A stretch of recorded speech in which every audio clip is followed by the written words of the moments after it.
Yeah. People should not be up at that hour. Well, but remember, it's a whole circular world, right? And like people live in different parts of the world, and so what's not a good hour for you is a perfectly good hour for somebody else. But yes, okay, people shouldn't be up and talking about science on television at that hour. I'm sure the people in New Zealand appreciate someone talking about it at that hour for them. Well, it's funny because we did Astronomy Cast on Tuesday, and we had to do it or Wednesday, sorry, at 4:30, and we had a whole pile of people from Australia. So I was like, finally, I get to see this thing live, right? So speaking of live, hello everybody. So I am about to say hello to all of you, but the only way I'm going to know to say hello to you and say your name is for you to say hi to me. So if you're in the chat right now over on the YouTube, say hello to us, not just me, us all, and I'm going to say hello back to you in a second. So get her done. I agree with everyone in the ticking. chat excited about Star Wars Rogue One. That was a really awesome trailer. I haven't even seen it. it.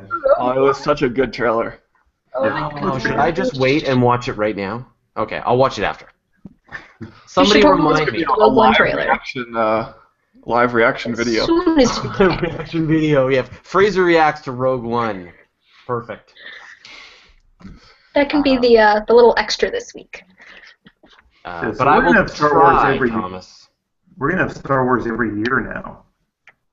Like, for several years. Thomas, can you, like, write out your name phonetically in a way that my Canadian accent will handle, and then I will try to do this properly.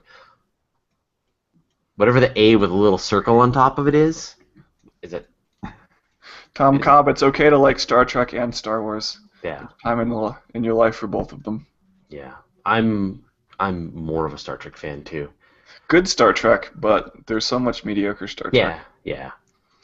What qualifies as good Star Trek versus not good Star Trek? Next Generation versus whatever that recent movie trailer was. Yeah. Next Generation. Oh God, recent movie trailer. No. Star Trek 2 or the old show, Deep Space Nine, and a couple of episodes of Voyager and Enterprise. Okay. All right. Well, let's get that part done. Great. Hello, Arnold Post, Ben Kalo, Benjamin Valamont, Bill K, Billy Gordon, Captain Mallard, Carolyn B, Claude Fawcett, Dave Regan, Don Ankeny, Don Sadat, Dusty Reichwin, Elliot Avron, Graham Walbridge, Guido Brebra, Harry Patrick, Jay Pearson, John Gallant, John S, Johnny Zed, Josh Freeman, Kira Borg, Kimberly Cartier in the show, Linda Sadek, Marcus Welby, Nancy Graziano, Nicholas Off the Yard, Richard Straussel, Sylvan Westby, Thomas Tranaker. You didn't get it done, Thomas, so I'm just going to say it in my standard Canadian mutilation. Tom Cobb, Tom Metzgotter, Tony Lynch, Truck Captain Stumpy, and Warbash. Hello, everybody. A couple more minutes, and then we will get this thing cranked up. So if you're wondering where I am in the Hard Rock Casino and Hotel in Las Vegas. Yeah. Guido Bibra. There you go. We're celebrating my my wife's daughter's 21st birthday. It's awesome. But oh my God, it's the first time she's ever had a beverage. Anyway. It is, Vegas is crazy. There is no place like it on Vegas is on crazy. Earth. Yeah. So every I think 5 years, I have to remind myself this place is super weird. How many tuxedos have you worn, and how many limos have you driven in? Oh, so many tuxedos, so many limos. Yeah. No. Why aren't you wearing a tux now? Oh, I blew. I think we got to it's out to the cleaners now. You are in the most light polluted place on Earth, just so you know. The light polluted place on. Oh yeah. Oh, by far. Yeah. I can't see why people try and do any kind of astronomy here. Well, John S. says Forbidden Planet, the best of the oldies. Ilad Avron says his name is very rarely pronounced correctly in English. So I believe it's Elad. Elad, not Elad. Elad. No. All right. Elad. There we go. Strassel has given up. People correcting people on Strassel. Did I get it right, Richard? Usually, this is the thing, right? When we do Astronomy Cast, I'm the one who usually gets the pronunciations closer. So, well, not that I'm stalking, but Elad's Twitter says he's in Israel. So, I do speak Hebrew. You do? Hebrew? I do speak Hebrew. Is there anything you don't do? So I have a bit of an edge. Wow. Russian? so I apparently can't pronounce Japanese satellites. So I don't know if the internet my internet can be trusted. It's been a little flaky, so get ready to take over, Morgan. All right, I will hit that button and just eject you. Yeah, I'm Sirac. So, okay, let's do this thing. Welcome to the Weekly Space Hangout for Friday, April 8th, 2016. I'm Fraser Cain, publisher of Universe Today. We almost had the most amazing special guests this week, but they had to go do something with NASA at the last minute. So we are attempting to reschedule them. So we'll get you more information when that rescheduling happens, but let's just say it has something to do with Pluto being not a planet and Planet 9 being discovered. I hope you can Mike Brown all of the clues together to figure out who was supposed to be here. But we do have three superstars of our own. We've got Dave. Where in the world are you now, Dickinson? I am in Jimena de la Frontera, Spain, in Andalusia, Spain, right now. We are here for a month in an Airbnb, very near Gibraltar. As a matter of fact, we were in Gibraltar a few days ago. How are the skies? It's pretty good here, actually. It's very blue, very clear, not a lot of light pollution. There was a near occultation of Venus rising the other day that I managed to catch some brief photographs of. So I brought my binoculars with me, my DSLR, and my tripod. So I've been out a few times doing imaging and stuff, so it's fun. We've got Kimberly speaks Hebrew Cartier. Hey, Fraser. I do speak Hebrew. It's true. And according to Nancy Grace, you don't do alien maker. Do you speak alienese? That's a question though. Depends on what part of the galaxy you're looking in. And we got Morgan Renberg. I'm the boring one of the group. Hey, Morgan. You just did some really important data analysis or something, right? Well, maybe. Yeah. Super thrilling. 100110. Way to wake up in the morning.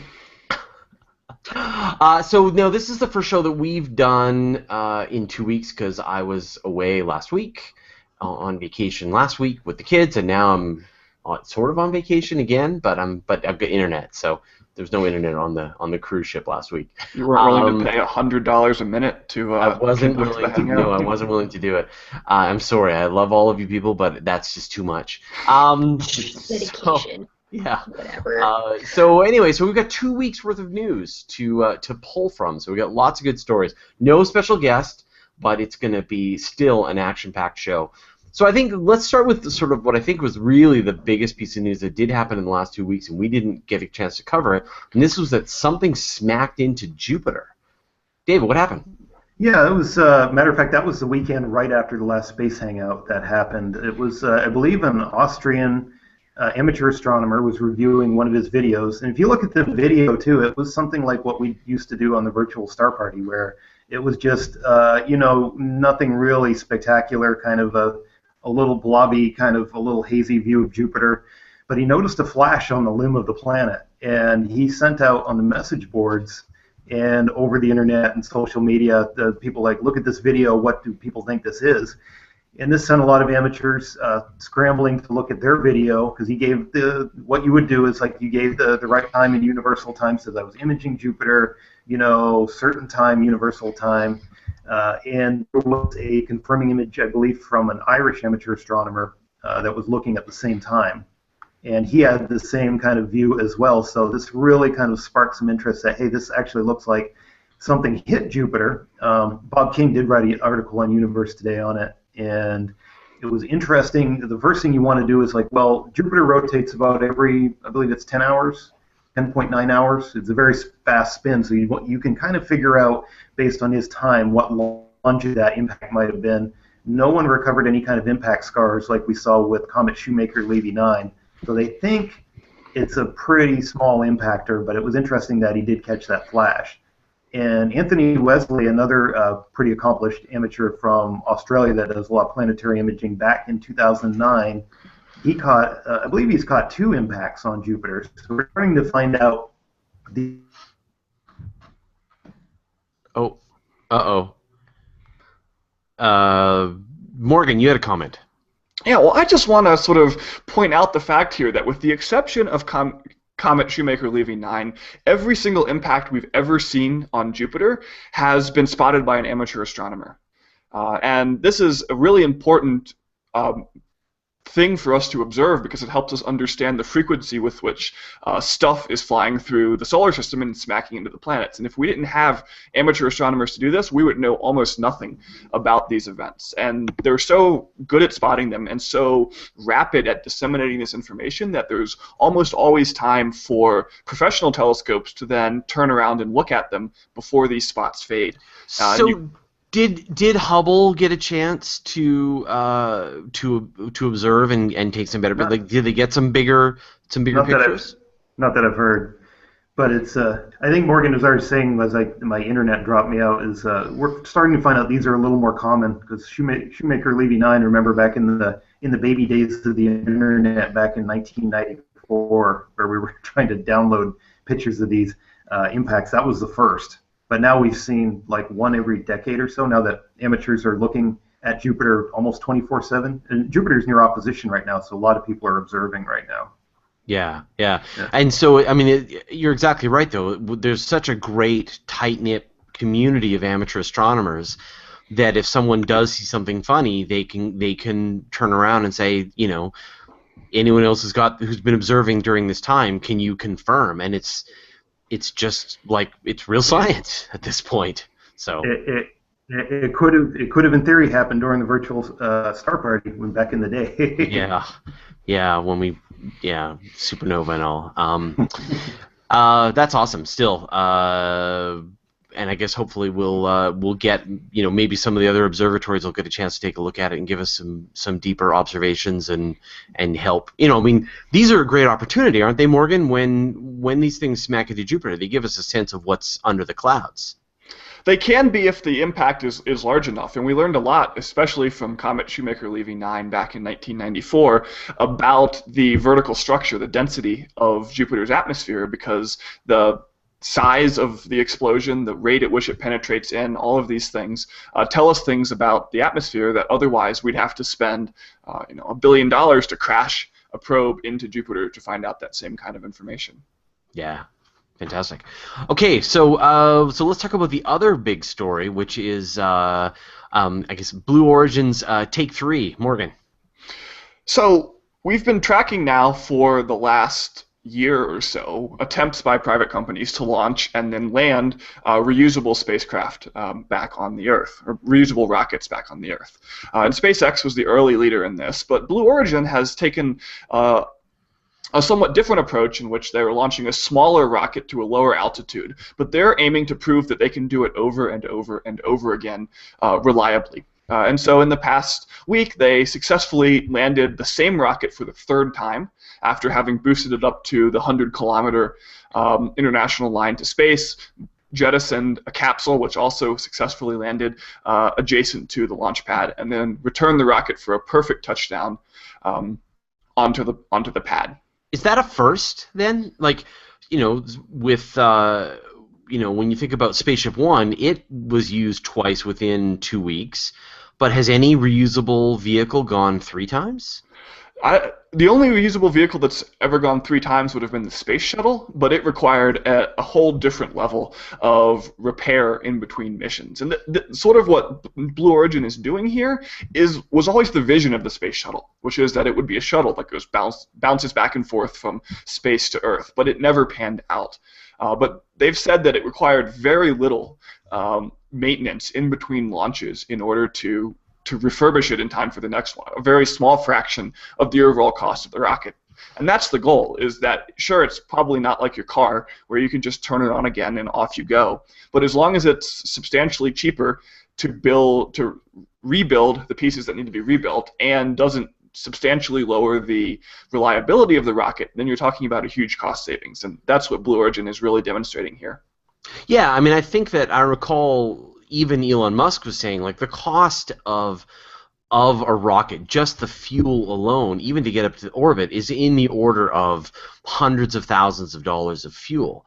You know, it is not the hundreds of millions of dollars that it costs to actually build and then dispose of your rocket. So, if they can crack this, and again, like, I think people are still poo-pooing what Blue Origins are doing. Like, they just need to make a bigger rocket and just keep perfecting this. Like it's this iteration that works so well in the technology world to just scale yourself towards the sort of final goal that you're looking for. So this is fantastic. Yeah, and even if you don't build a bigger rocket, there's tremendous value to having a rocket like this that can go back and forth to space. Because for the first time on this 3rd launch, the rocket carried scientific experiments with them.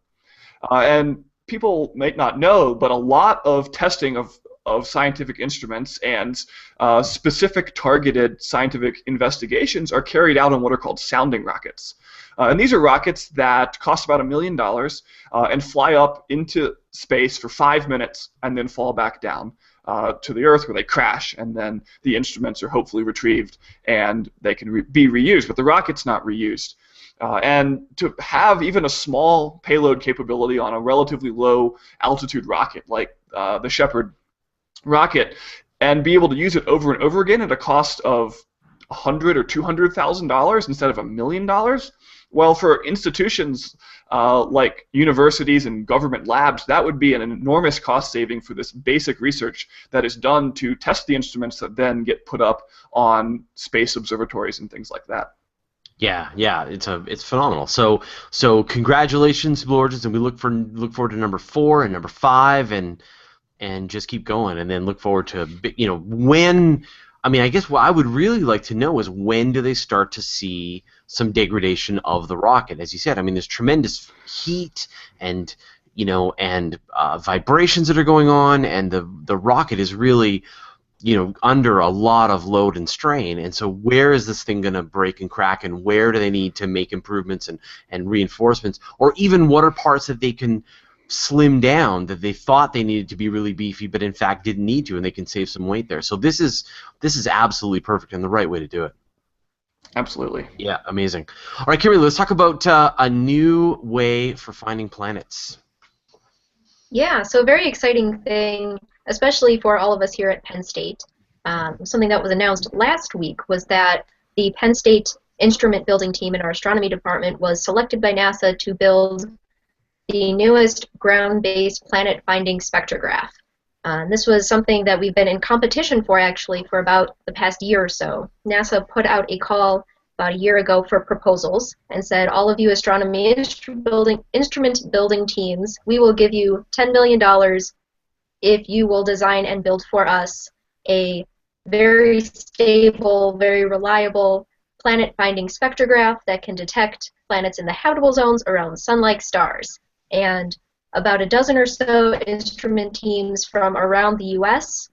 Sent in proposals, and a very intense competition. It was narrowed down to 2, and then just last week we learned that Penn State was selected by NASA to build this instrument. It is called NEID, N-E-I-D, and I might actually be pronouncing that wrong, but the word NEID is actually derived from a word from the language of the Tohono O'odham people who live in Arizona, and the instrument is going to be installed at Kitt Peak.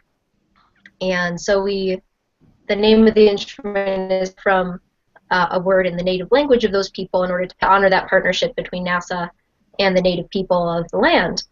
And so this instrument, we're building it here at Penn State. It'll take 2-3 years or so, and we're going to install it at Kitt Peak in 2019. We're very excited to get to do this. So give us some kind of sense of scale. Compare it to other planet-finding, space instruments and other ground-based stuff that's being in the works. Colloquially, we call it HARPS on steroids. And for people who don't know what HARPS is, it's like new. Yeah. So HARPS what are the capabilities of HARPS? At the moment, HARPS is the primary. It's the best ground-based radial velocity planet finder that we have. It's in Europe right now, and it's found the majority of the radial velocity planets have been done using HARPS. And so we're essentially doing that. We're souping it up a bit, and we're putting it at Kitt Peak. And it's going to be available to astronomers around the world. It's not going to be proprietary or anything. Right, and so when you say the radial velocity, this is where you measure the speed of the star moving towards and away from us based on the gravitational interactions of the planets that are orbiting it. But exactly. So we're measuring the Doppler shift of the star as the planet tugs it back and forth. Yeah. But this one is going to be so sensitive that it's going to be able to detect Earth-sized planets in the habitable zone of stars out to how far? Stars out to hundreds of light years away. And these are not just going to be the very small M-dwarf stars that we're getting really good at detecting planets around, because those stars are smaller and cooler, and so the planetary signals are a lot easier to see. These are going to be stars just like the Sun or even larger. And if we're really trying to find a planetary system with planets like our own, or even an Earth 2.0, it needs to be around a Sun-like star. And so we're going to start to delve into that territory of being able to detect those.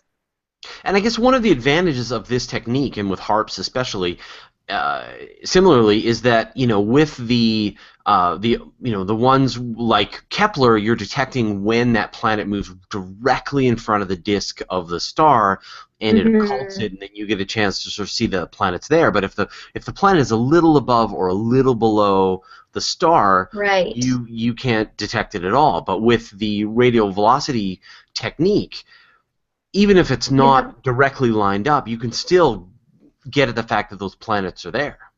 Yeah, exactly. For the transit method, you have to have a very specific type of geometry when we're looking at that planetary system. We have a very narrow range of geometry where we can actually detect the planet. And so when we say we have thousands of Kepler planets, we're really missing the majority of planets that could be there. But with the radial velocity method, you can detect these planets with a lot wider range of geometries. And you can also really get things like the planetary mass and density, and you can learn a lot more about the stars. And if we're lucky, that system might also transit as well, and we could get a full picture of what that planet is like. Right. And the downside, though, is that you may not be able to view the atmospheres of those planets, and therefore won't necessarily be able to tell, to be able to get a sense of maybe there's life there, which is still the Holy Grail. But with this new instrument, it'll be coming online right about the time that JWST is coming online, and it'll feed in later on into TESS, which is the new version of Kepler, the new transiting satellite that'll go up in a few years, and even later down the line it'll help out with WFIRST, because they're all going to be looking for very similar things, and when you combine the capabilities of the ground-based spectrograph and the space-based transit telescope and everything that James Webb will be able to do with atmospheres, you're talking about a really powerful combination of telescopes. Got a couple of questions, and we've got some time here. So, Ben Kalo asks, I guess this one's for you, Morgan. Earthlings have spent a lot of time in low orbit. What big questions still need to be answered that lowering launch costs could answer? Well, I would say that Earthlings haven't spent that much time in low Earth orbit. It's a 1.5 year round trip to get to Mars, and our absolute longest duration astronauts have in total been in space for around 1.5 years. And so we need a lot more people spending a lot more time in space if we're going to make those sorts of long duration trips. But these rockets would also be very valuable for allowing us to launch more satellites, whether they're commercial satellites, weather satellites, scientific satellites, etc., into Earth into Earth orbit that would allow for a much broader range of ideas to be investigated. Because right now you basically have to convince one of the major national space agencies that it's worth spending hundreds of millions of dollars on your idea. And if that was instead tens of millions of dollars, we could investigate a lot more ideas with the same amount of money. Yeah, I mean, this will lower the launch costs of all rockets. And so just anything, everything, the more you get into reusability, you can launch anything for cheaper. And once you can launch things for cheaper, for a fraction of the launch cost, then the kinds of things that you can launch over, the kinds of missions that wouldn't have been possible before, start becoming reasonable. We can start, all kinds of things that make our day-to-day lives better, maybe better internet connections. We could have, scientific instruments that maybe just, companies couldn't, or institutions couldn't afford to get into space, and now we could. So there's, just lowering. It's like, what can you do when the price of gas drops in half, right? Like all kinds of things, right? Your day-to-day cost of living goes down because goods are cheaper. You can go traveling. It's all kinds of good reasons. So,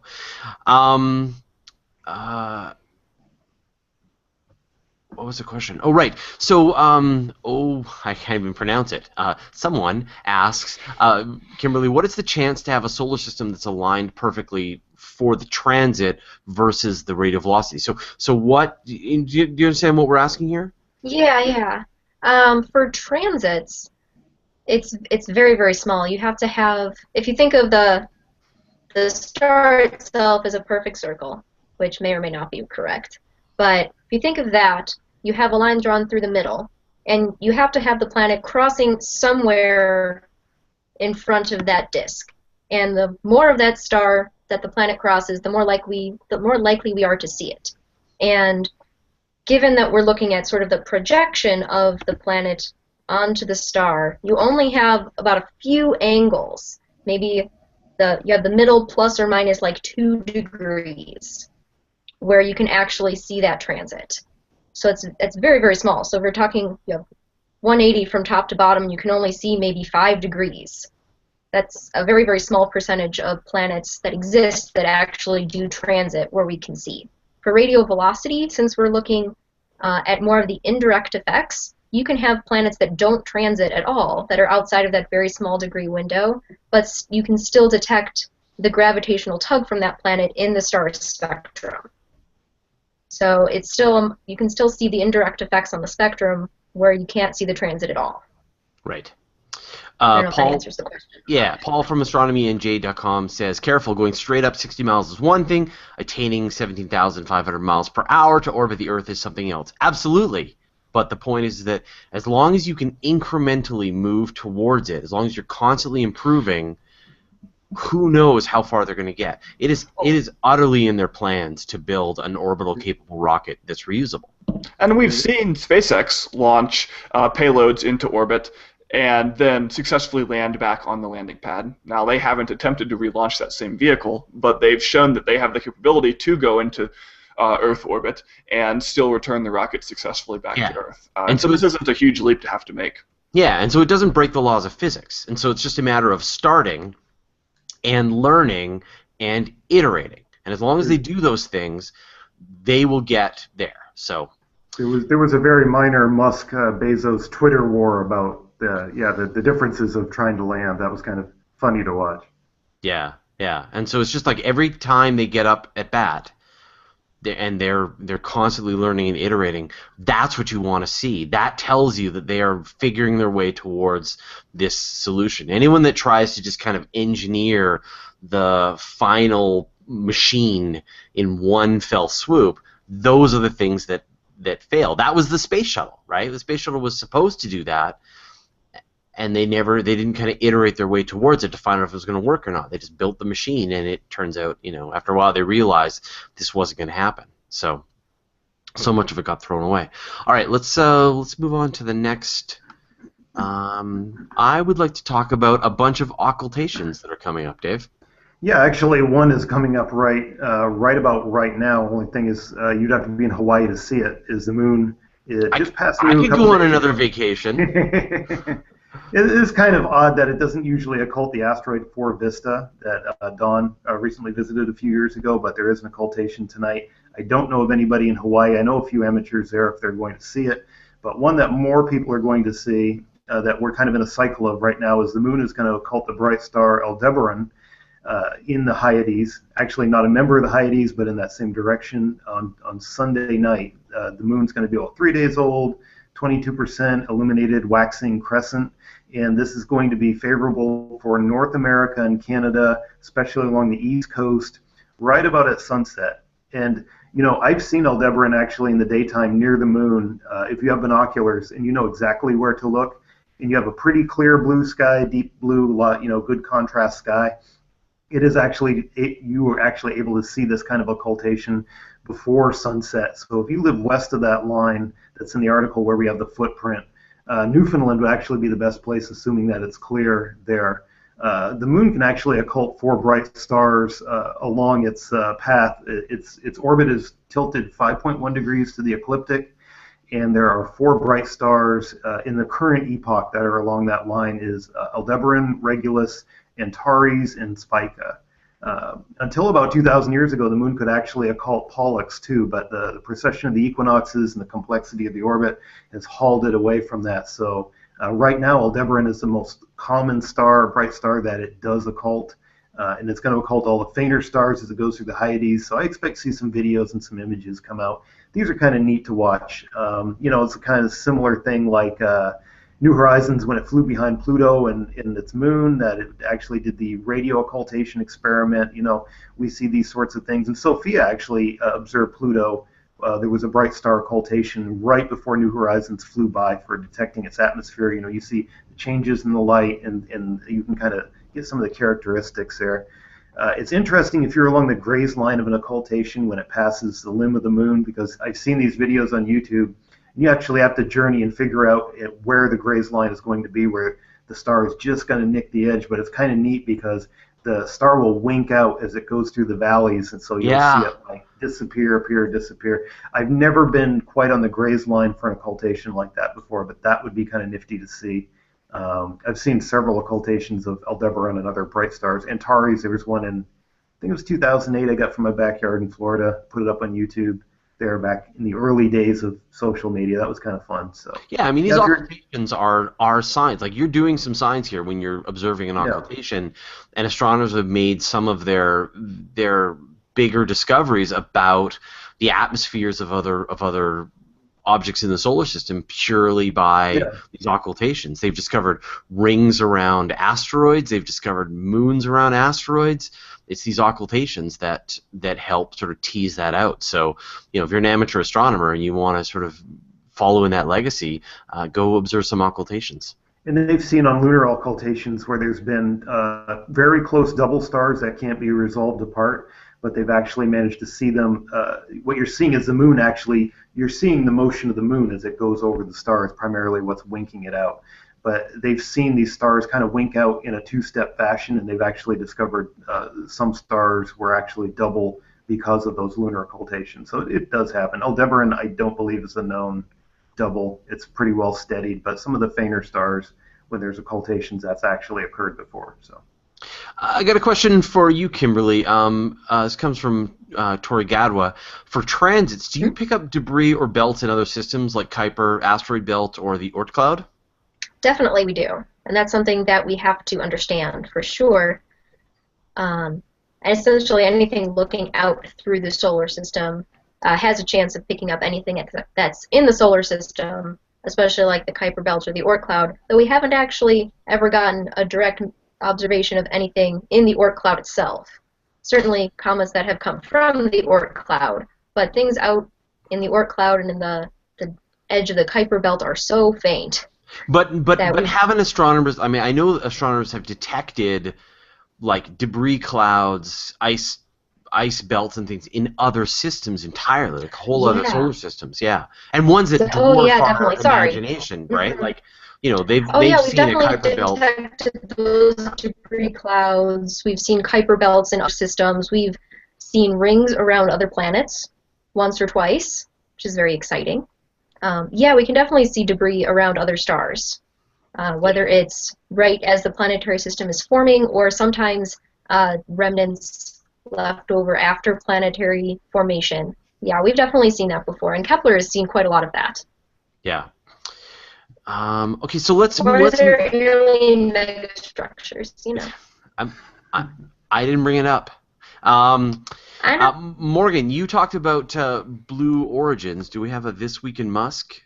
We do. In fact, we have a right after the Weekly Space Hangout in Musk, in which SpaceX will be attempting their next launch to the International Space Station and then try to land on the floating drone ship.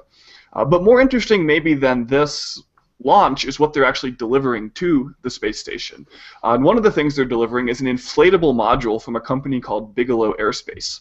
Go Bigelow! And people think that things like this inflatable module might be the future of space stations once the International Space Station ends in the coming decade, because they can be much lighter to send up into space and become much larger than the traditional modules that we have in the ISS right now. You can imagine that sending up something inflatable and a lot of air is a lot lighter than sending up something made of metal.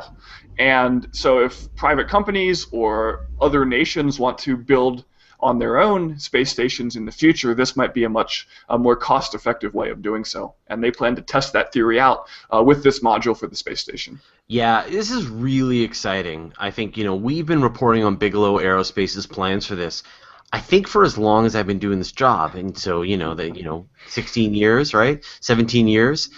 This has been in the works, and I'm so, and they've sent up a couple of test satellites all on their own to test out some of the technology, but now this is the one they're attaching to the space station that astronauts will be able to go inside, and as David was saying in the chat here, the space bouncy castle, right?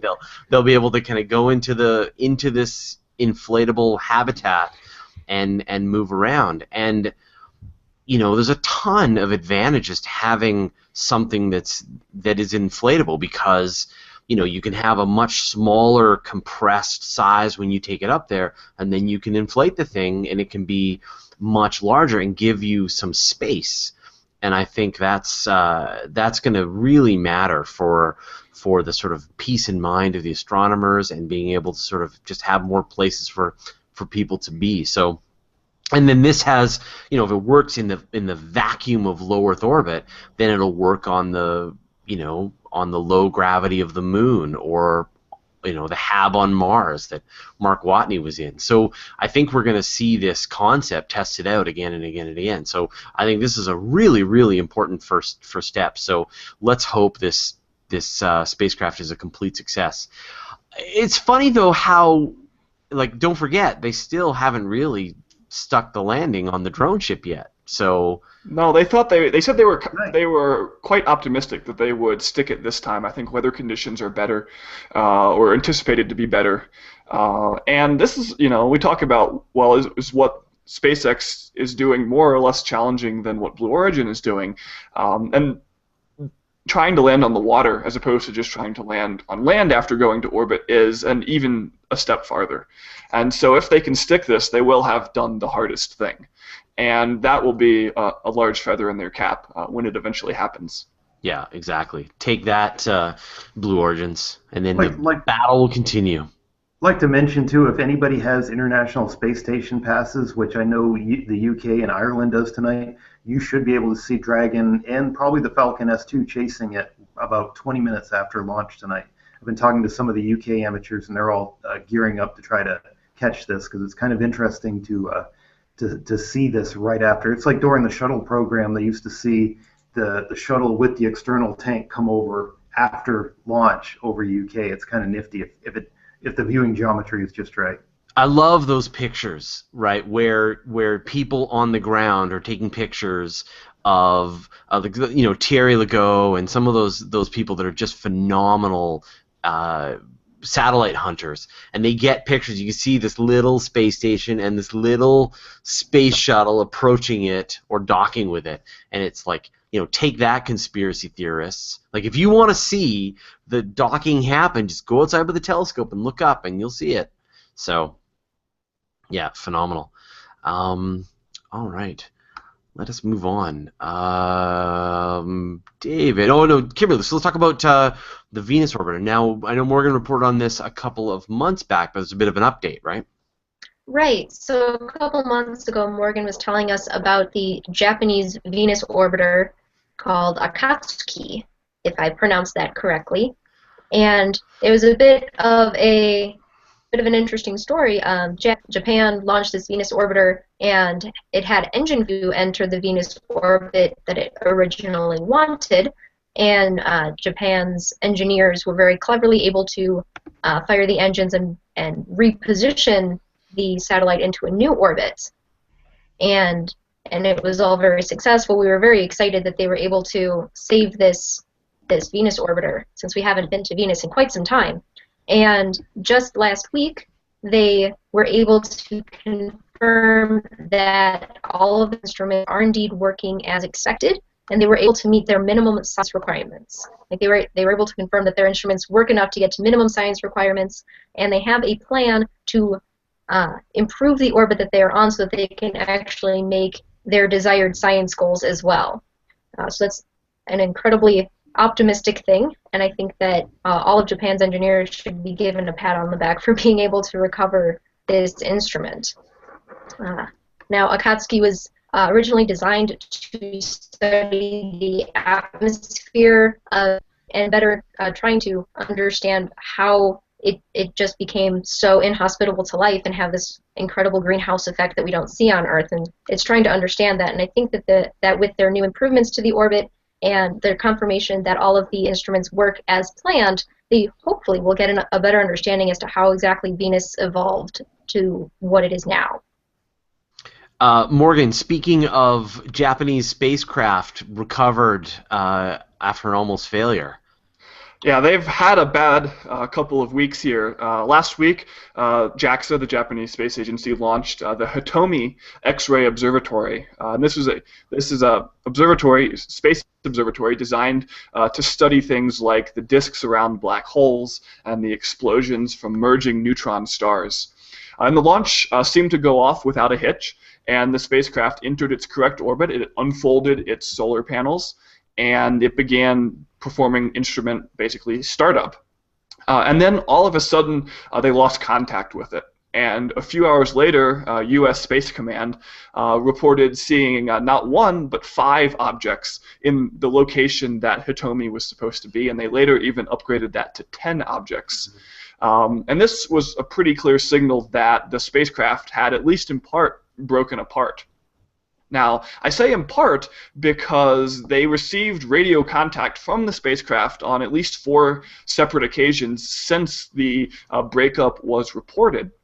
But the spacecraft seems, and this was determined in part through amateur observations, seems to be spinning very rapidly, like once every couple of seconds.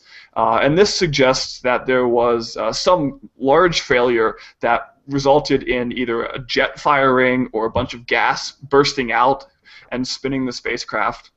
And this is bad, because although they still have radio contact, spacecraft aren't really designed to have a lot of stuff fall off of them and still work. And so JAXA is hopeful that they will be able to regain contact and maybe even control with the observatory, but they caution that this is a process that will take months, not days. And in reality, it's one that's unlikely to result in a working spacecraft at the end. And that's unfortunate because Hitomi was basically going to revolutionize our capability to observe these so-called hard X-rays, which you have to see from space because they're absorbed by the Earth's atmosphere. The Japanese have had such terrible luck with their spacecraft. I mean, their luck has been in line with like the Russians' luck with sending spacecraft to Mars. I mean, with the asteroid, the sample retrieval, and mission that happened a couple of years ago. They've just been able to sort of, they've had these disasters, and then they've been able to solve them, which is also great too. So I hope they can pull this one off as well. Yeah, I saw Hitomi here from southern Spain the other day. It was kind of like Morse code. I was watching it with binoculars as it passed Sirius, and it was like 3 bright flashes and a faint flash like every second. So it's definitely not looking good for it.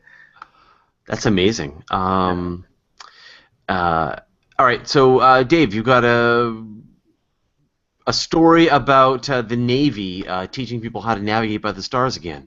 Yeah, this is something I wrote up for Sky and Telescope this week. Is something that caught my eye.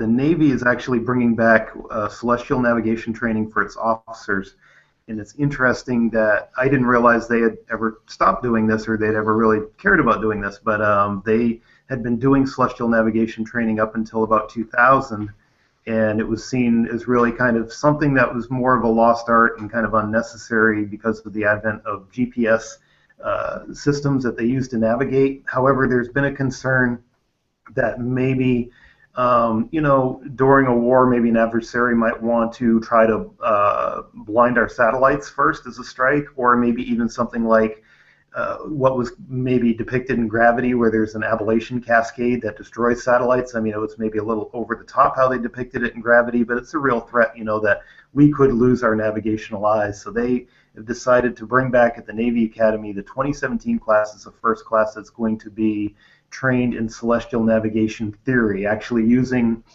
a sextant, going out, doing the measurements where you're measuring the position of the star, you're comparing it to an almanac, and you're saying the differences between the locations on the Earth and trying to actually pinpoint. Latitude is pretty easy to do because in the northern hemisphere you just say Polaris, you know how many degrees it is above the horizon.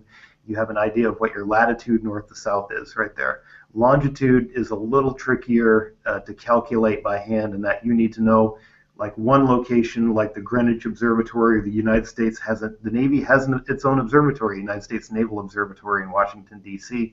They still publish these kind of tables and almanacs that they've done since the 1850s, where they're actually publishing saying they know the transit times where a star is going to cross the meridian or when solar noon is going to be, and you can pinpoint your location based on the differences from what you see at sea. They can get down to a few kilometers from where they're located using a sextant. So this is something they're bringing back just as kind of a backup that naval commanders will have in their toolkit just in case they can't rely on GPS. And I can tell you, even driving around Europe, I mean, I'm using my Google Maps, I'm walking around and stuff, but when we went down to Gibraltar, we're like, hey, our cell phone plan doesn't cover Gibraltar, so our phones turned into bricks when we went across the border. So we're like, I'm glad I have a paper map in my data here to kind of find my way around. Yeah, and a sextant to find your way at night. So. I love the visual of David on the streets of Gibraltar with a sextant pointed at the stars. Yeah. I think the restaurant. I think the tapas are that way. Yeah, that's fantastic. All right, Morgan, I think you've got one more story. Yeah, this is an exciting story to come out of the ALMA Observatory this week. And ALMA is in the Atacama Desert. It's a large array of radio telescopes that can be combined to be one giant radio telescope. And for the first time, they used it in its highest resolution mode to look at a nearby young star. And the star that they looked at is one that we've studied many times in the past. It's called TW Hydrae. And TW Hydrae is interesting because not only is it the closest young star to us here on Earth, which means it has a disk where planets can form around it, but this protoplanetary disk is turned almost exactly face on to us, and that makes it very photogenic and has allowed us to be studying it with telescopes like Keck and Hubble now for decades. But ALMA has allowed us to look at it in unprecedented detail. So I'm going to try to share a picture here. So we're looking here at a radio observation of the disk of TW Hydrae, and you'll notice that it has this sort of series of concentric rings to it. We could even zoom in on this region right here in the center, and if we do that, we see something that looks like this. We see what's likely the star, or at least glare from the star, right here in the middle, and then we see this black region around it. And this black region extends out to a distance of about 1 astronomical unit, and that's the distance that the Earth orbits around the Sun. And so if you combine this with this larger view, people are suggesting that we've actually seeing the possibility for multiple planets to have formed and then cleared out areas of the debris disk surrounding the star, and that one of those planets might even occupy an orbit that is quite similar to the orbit of the Earth. And this is a much, much higher resolution look at a protoplanetary disk than we've ever had before, and that is exciting. And one of the interesting things that people have done is compare this image to one of the very first ALMA images taken of another nearby protoplanetary disk. But that star is even younger. It's about 1 million years old, where TW Hydrae is about 10 million years old. And if you look at these two pictures side by side, the disks around these stars look quite similar. And in fact, you can see these cleared out paths in both images. And this suggests to us that not only do planets form, or do planets have the possibility of forming quite early on in the life cycle of the star, but that the disk and these gaps can then persist possibly for millions of years. And so as ALMA continues to ramp up and begin its full-time science observations, we can expect to see a lot of these kinds of images of nearby protoplanetary disks, and that's going to really help fill in an important gap in our understanding of how planets form, because people like Kimberly are out there finding the planets themselves millions or even billions of years after their formation, and we have a substantial amount of theoretical work that's taken place to try to explain how this formation happens and then test that against the objects that we see here in our solar system. But the missing point has been this in-between. We see stars forming, we see stars with planets around them, but we haven't yet had a lot of observations of planets actually in the formation process. Right. I mean, and that's what ALMA's going to unlock. I mean, as a planetary scientist, right, you have a lot of questions like about ice. You know, where the ice line is in our solar system. At what point did the stars' radiation get to the point that it blew away a lot of the excess gas? The temperatures were at certain levels within the solar system so that ice could form at a certain range from the sun. And so being able to see, I'm assuming, be able to see more of these newly forming planetary disks just gives you a ton of information. Yeah, we find now that some of the questions that we've had in planetary science are now starting to align with questions that people have had in astronomy and astrophysics. And one example of that would be, well, when does the sun get warmer and when does it get cooler? Because we think that the sun would have been too cool in the past to support liquid water on the surface of Mars, and yet we see tremendous evidence of liquid water on the surface. And conversely, we look out at extrasolar planets and we see this population of planets, hot Jupiters, that seem to be so close to the star that they could never possibly form or even survive in the location that they exist. And these are both raising questions about the sort of temperature cycle that stars are undergoing, and hopefully seeing where these planets form in the life cycle of the star will help us answer some of those questions. Right. And Kimberly, this connects into your work then. Yeah, it definitely does. Like Morgan was saying, we see a lot in exoplanetary science. We see planets that are in orbits that do not resemble our solar system at all, and a lot of our questions are things like, did those planets form where we see them now, or did they form somewhere else in their solar systems and somehow migrate? And so seeing forming planetary systems like ALMA just observed help answer those questions of, how did those hot Jupiters get there? Planets, is there another way to get them? How do we get these very compact 7-planet systems that we see? Because we don't have a physical answer to that yet, and ALMA is helping to solve that problem. Well, this is good. I mean, you guys can finally get along. Don't have to fight anymore. Exactly. It's that missing link.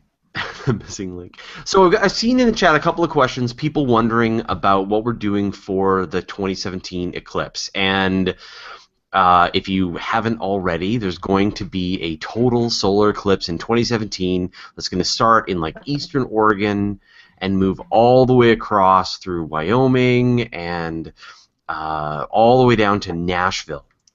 So I think, obviously, like you must go and see this. If you're anywhere in the United States and you haven't made plans for this, just clear your schedule, because this is going to be the most convenient solar eclipse that you're ever going to be able to see.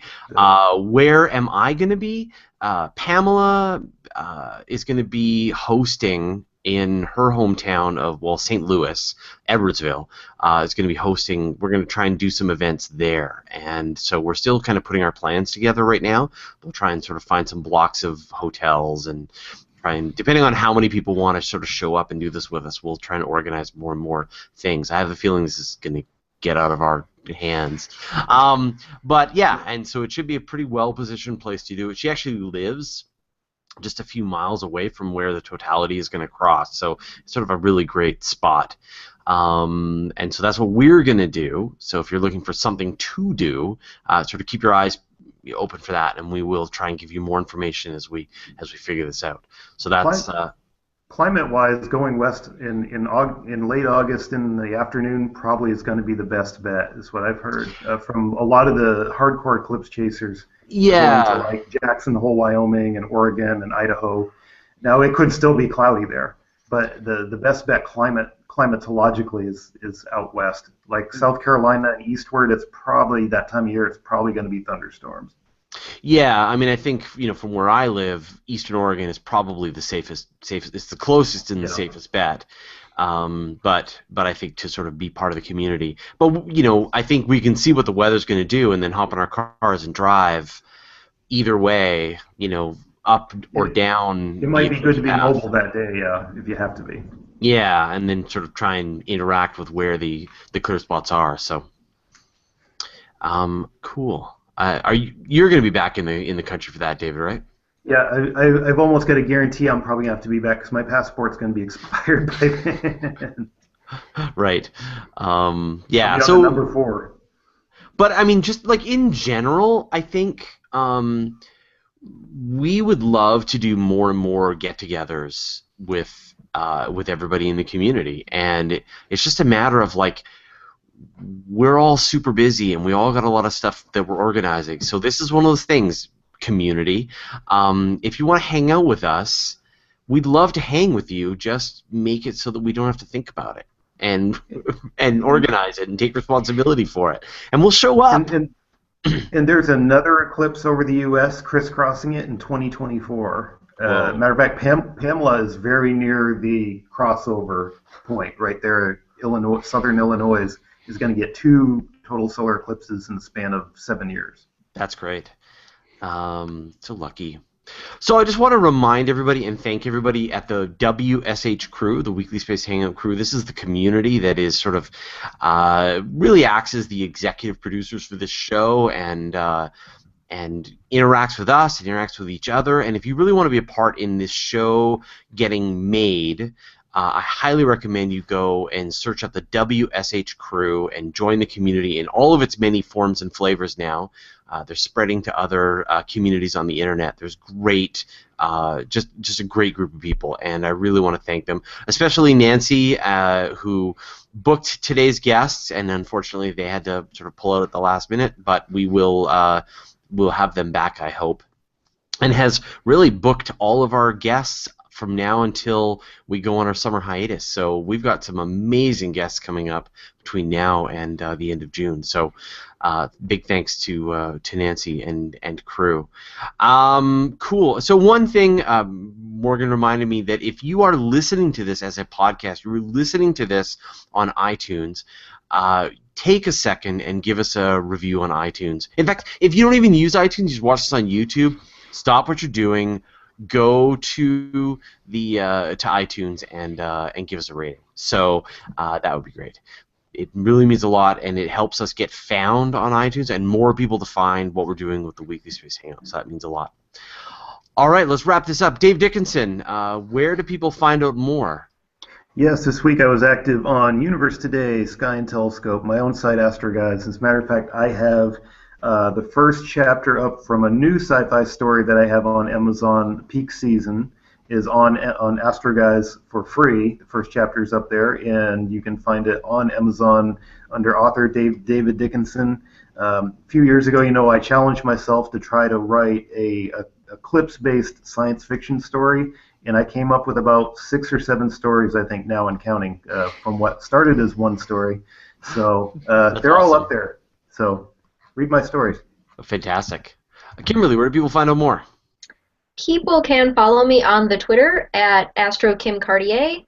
They can check out my website, KimberlyCartier.org. And if they're anywhere near the Buffalo, New York area next weekend, on Saturday, I will be speaking at the Buffalo Astronomical Association's annual banquet, and I'll be talking about the beginnings of exoplanet science all the way to alien megastructures and what we're going to be doing in the next decade. So it should be a good evening. Come check it out. Awesome. Buffalo. I want to go see that. Buffalo. Morgan, where do people find out more? Well, you can follow me on Twitter at Morgan Renberg, or visit my website, morganrenberg.com. And once again, I am the publisher of Universe Today. Go check out Universe Today. I also think you should follow Universe Today on Instagram. We're having a lot of fun. I've been handing the keys to the Instagram account every day to a different astrophotographer, and then they're highlighting 3 of their favorite pictures. And so we're getting a new photographer every day, putting up a bunch of pictures, and it's a really good time. So check those out.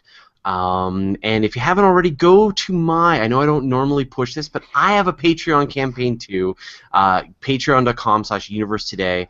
You get access to all of the Guide to Space videos before anybody else, and I remove all the advertising on Universe Today, so you see this nice, beautiful, just clean, only the news and no ads.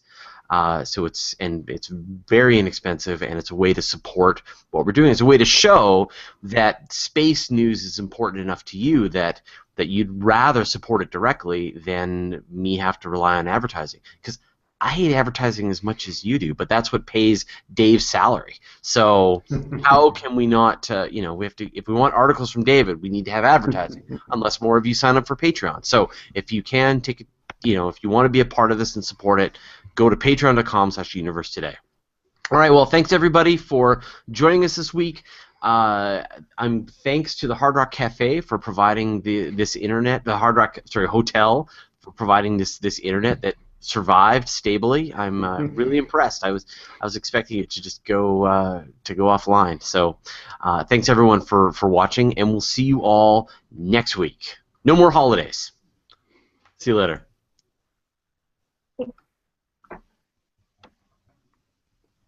Press